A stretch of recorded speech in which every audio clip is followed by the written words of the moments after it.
Eddie C. Brown is the founder and president of Brown Capital Management, one of the oldest African-American-owned investment management firms in the United States, and author of Beating the Odds, Eddie Brown's Investing and Life Strategies, published by Wiley.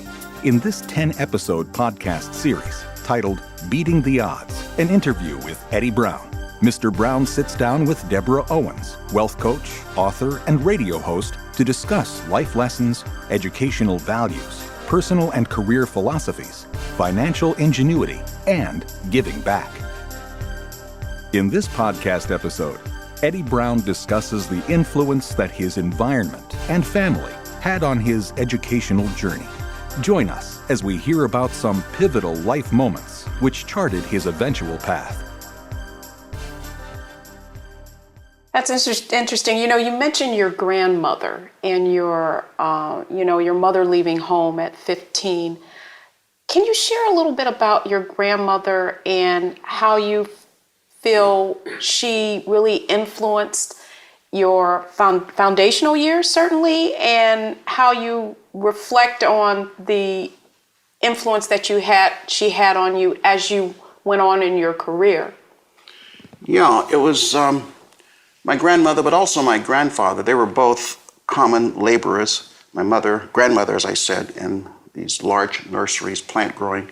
My grandfather in the citrus groves, just doing manual labor, hoeing around trees and so forth. So very early, my grandmother would take me over to the big city, Orlando, Florida. And she would, even on the weekends, she would show me people sitting behind desks, with white shirts and ties.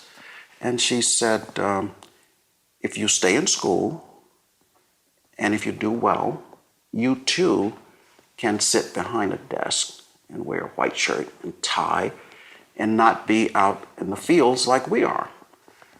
So that was embedded in my mind, that I did not want to be out in the fields, and I wanted to sit behind a desk with a tie and white shirt. And the only question was, how would I do it? Well, as I went through school, these teachers just kept saying, "You're very smart. You're very smart." In fact, I have a photo that's in a book I have that's coming out, and it's of my third grade class and a third grade teacher. And on my chest was a little sign that said King, and the young girl next to me was Queen. So even in third grade, I was anointed as the king. So it was kind of building very positive images and expectations and the importance of staying in school, getting a good education to lead to a better life. And it was really in the 10th grade. I remember this English teacher said to me, "Eddie, you are very smart and you have to go to college." And I graduated this is the teacher from Howard University in Washington, D.C., and I want you to go to Howard. So after I moved to Allentown when I was in 11th grade, when this phone call came and my mother came down, plucked me up without notice and took me away to Allentown, Pennsylvania, the big change there, and I didn't know this at the time, there were two things that would happen to a young African American from the South. The first thing is you would be put back a grade because it was automatically assumed that you were not up to par with the Northern educational system. The second thing was they would try to railroad you as an African American into the trades, electrician, carpentry, industrial arts, something that's not academic.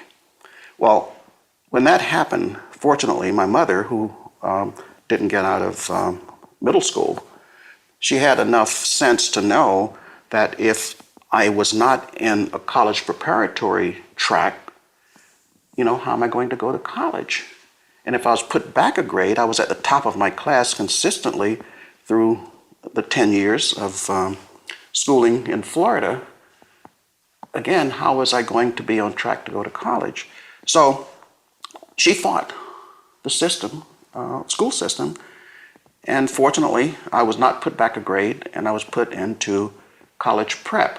Now, I'm saying all that because as I got through 11th grade and 12th grade and started to think about, as I said, this was no question I was going to go to college. The only question was how we're going to pay for it. But I was going to college, and I only applied to one college or university because I didn't know anything about colleges or universities. And that was, I remember this 10th grade teacher, English teacher, that said Howard University, so I applied to Howard. And fortunately, I got accepted into Howard. I didn't know anything about careers or what I should do or take or major in college. So I took this series of tests in high school from the guidance counselor, and there were certain things that were showing up, and that is good problem-solving ability, good critical thinking. And she said, you should go into engineering. And I would always tinker around with electronics, putting kits together, making various things electronically. And she said, you maybe should go into electrical engineering. So the choice of college or university, the choice of major in college was not something that was long planned. It was something that just happened. So I did go to Howard University. And the way I went to Howard, we had a kind of a community leader in this little section where most of the blacks lived in Allentown. And his name was Mr. Rohn. And Mr. Rohn came to me one day, and this was my senior year in high school, and he said, Eddie, Mrs. So-and-so has come to me, and she has said that she would like to provide a scholarship, full scholarship, to a black student who's interested in going to college. And I know that you're planning to go to college. You don't have the means or the funds. And I told her that I have the perfect person. His name is Eddie Brown. And this person that I never met, every year from my freshman year through my senior year, she sent a check. She would not give me the money, but she sent a check to Howard University for me. Monies could be drawn from that account to pay for tuition, books, lodging. At that time, in fact, I went back and checked this, the tuition at Howard University was $104 per semester.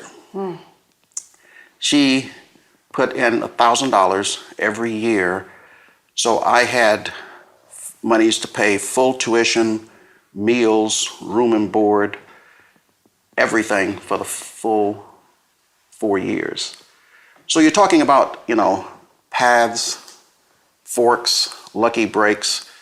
So the question becomes, though, how did that civic leader identify you and know that you had a desire to attend college?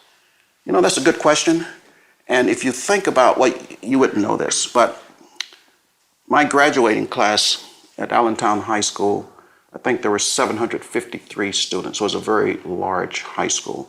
In fact, at the time, it was the only public, non-religious high school, in the city of Allentown. Out of that 753 in the graduating class, there were only 3 blacks that were college prep. So it became a very narrow universe. Fortunately, of the 3, the other 2 were from middle-class families. So when Mr. Rohn kind of looked at academic achievement and need, there was only one. So it made it a very simple choice and decision. And you were always told that you were smart. Do You know what? I believed it. Yes. Because I was told it so often. It just built my confidence. And And so then I think the question becomes, we always hear nature, nurture. So many people who maybe come from backgrounds that aren't middle class, and maybe their parents did not attend college, can sometimes feel inadequate, and not because they don't have the potential, but just because they weren't nurtured, if you will, and they didn't have a coach or someone to tell them. So the question becomes, you're taken from Apopka. correct. And you land in Allentown. Your mother is not well educated. That's correct. And yet you were still able to perform well. Was it that foundational education that you had coming up that really prepared you to be able to succeed in this new environment? Yes, that is exactly correct. Because when I look back at the fellas that were my friends and that, I hung around with, not a single one had any desire to go to college.